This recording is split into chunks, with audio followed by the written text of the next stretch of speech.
नमस्ते प्यारे छात्रों। आज हम संधि भाग 3 विसर्ग संधि इसके बारे में जानकारी हासिल करने वाले हैं।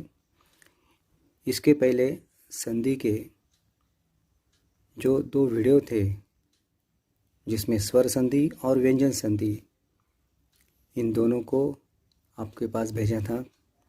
आपने उसको पढ़ा है और सही जवाब भी दिया है।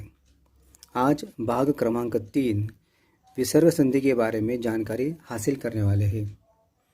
इसकी परिभाषा है, विसर्ग के बाद स्वर या व्यंजन आने पर विसर्ग में जो परिवर्तन होता है उसे विसर्ग संधि कहते हैं।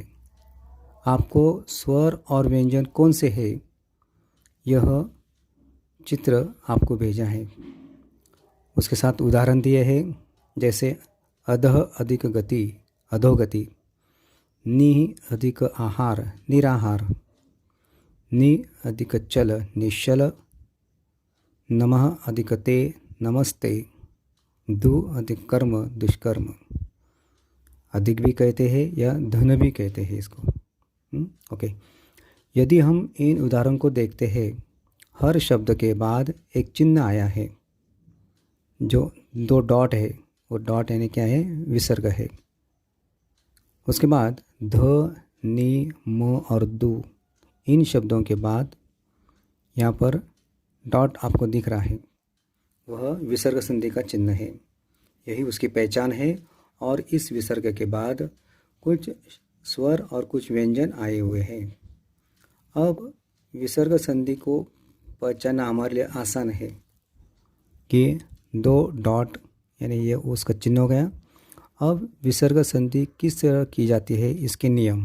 पहला नियम, विसर्ग का ओ होना।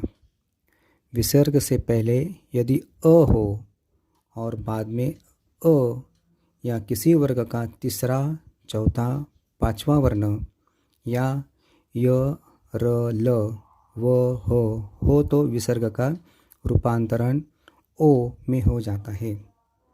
आपको चित्र द्वारा आपको भेजा है। आपको व्यंजन का एक चित्र भेजा है जहाँ व्यंजन भी है और 1 से 5 तक क्रमांक के जो व्यंजन है उसकी जो तालिका है वो तालिका दी है और उसके निर्भर जो उदाहरण है वो भी दिए है। उदाहरण के तौर पर अधः अधिक गति अधोगति, मनः अधिक बल मनोबल आदि। नियम क्रमांक 2, विसर्ग का र होना। विसर्ग से पहले यदि अ या आ से भिन्न कोई स्वर हो और बाद में कोई स्वर किसी वर्ग का तीसरा, चौथा, पांचवा वर्ण या य, ल, व में से कोई वर्ण हो तो विसर्ग का र हो जाता है। जैसे नि अधिक अर्थक निरर्थक, नि अधिक धन निर्धन, नि अधिक मल निर्मल। नियम क्रमांक 3, विसर्ग का श होना। विसर्ग से पहले यदि कोई स्वर हो और बाद में च, छ या क्ष हो तो विसर्ग का श हो जाता है। जैसे निश्चल, नि अधिक चल, नि अधिक छल निश्चल। जैसे मैंने आपको बताया कि च, छ का इसका हो जाता है क्ष, मतलब उसका श हो गया है। नियम क्रमांक 4, विसर्ग का स होना। विसर्ग के बाद यदि त या स हो तो विसर्ग का स हो जाता है। जैसे दु अधिक साहस दुस्साहस, यहाँ पर त या स तो विसर्ग का स हो गया है। नि अधिक संतान निसंतान, नि अधिक संदेह निसंदेह। नियम क्रमांक 5, विसर्ग का श होना।